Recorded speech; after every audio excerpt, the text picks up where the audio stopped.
This is Actar's Reviews, from anime to figures and beyond.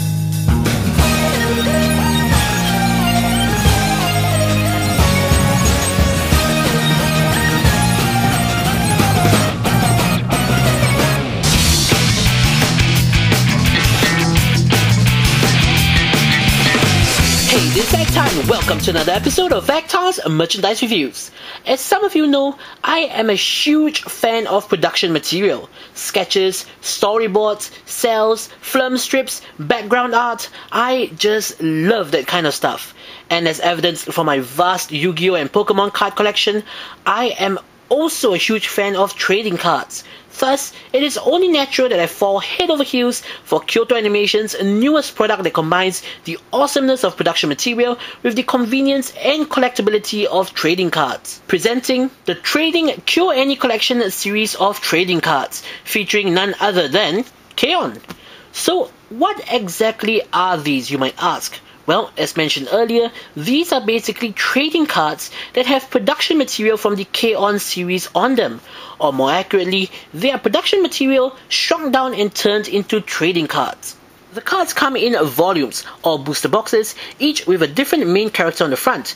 Each set also specifically contains the production material from different episodes. For instance, Volume 1 with Yui has the material from episodes 1 to 6 of the first season, Volume 2 with Mio, episodes 7 to 10, Volume 3 with Ritsu, episodes 11 to 14, so on and so forth. At this point in time, there are altogether 8 volumes that have been released, spanning the 2 seasons completely. For starters, I got my hands on a box of volumes 1, 2 and 3 covering the entire first season. Each box contains 20 packs, though as you can see, I've already opened most of them from the first box. The packs have the exact same designs as on the boxes, so we won't dwell on that too much.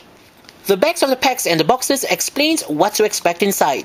And yes, the cards are all made in Japan. Basically, in each pack, you'll be getting one of these, a katobukuro, or a miniature replica of the envelopes that animators use to transport drawings and animation cells.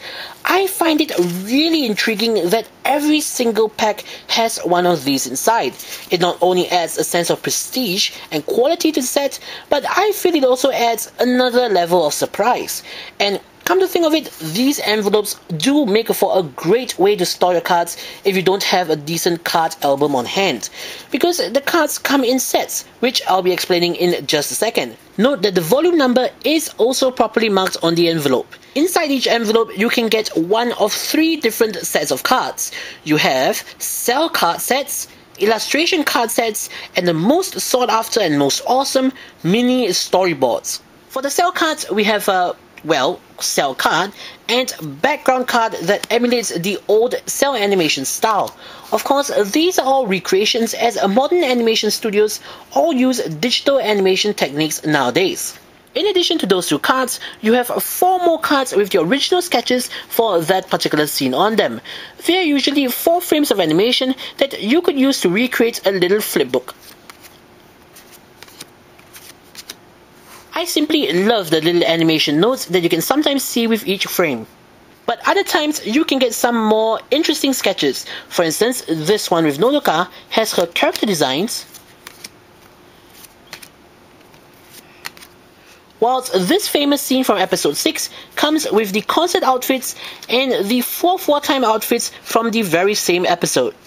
A couple more interesting ones includes this one from the Don't Say Lazy ending theme with various sketches of Yui,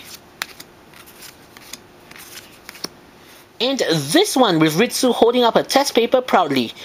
The included sketches actually reproduce a copy of the test paper that she was holding up, one blank, one with her answers on it, and a marked one.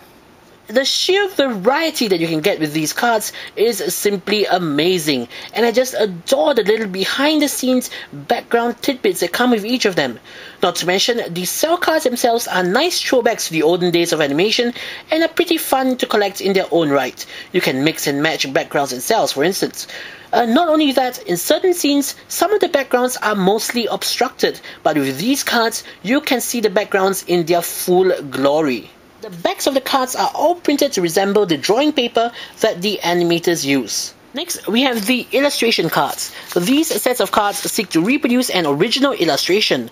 What they come with is a foil version of the drawing, an information card, and 4 cards that when put together give you a reproduction of the illustration in sketch form with silver backing. Last but not least, what must be the stars of the entire set, the miniature storyboards. These are literally the exact same storyboards that the animators use, just miniaturized. Despite their minute size, they still pack a ton of content, enough for half an episode each. In fact, in every volume, there are 12 possible mini storyboards that you can get, covering all the episodes in the series, split into their A and B parts. Opening one of them up, you can see that every single scene is laid out. The actions of the characters, the type of shot that was used, and even the dialogue. For a Kyoani fan, this is definitely a superb thing to acquire. Out of the 3 types of cards, the cell cards are the most common and the ones that you'll be seeing the most of. The illustration cards and mini storyboards, the rarest. Now would also be a good time to talk about the Rarity Ratings. Just like any good trading card series, there is also a Rarity Index when it comes to these cards. We have E-Class being the most common and S-Class being the rarest. The Rarity Index can be found on the corners of all of the cards. These other numbers, which I forgot to mention earlier, are the episode/scene numbers and cut numbers. Looking at the illustration cards and mini storyboards, their rating is, what else, but S-Class. But of course, there are also S-Class cell cards, and they usually take the form of famous scenes or ones from the openings and endings. In conclusion, I can't recommend these enough.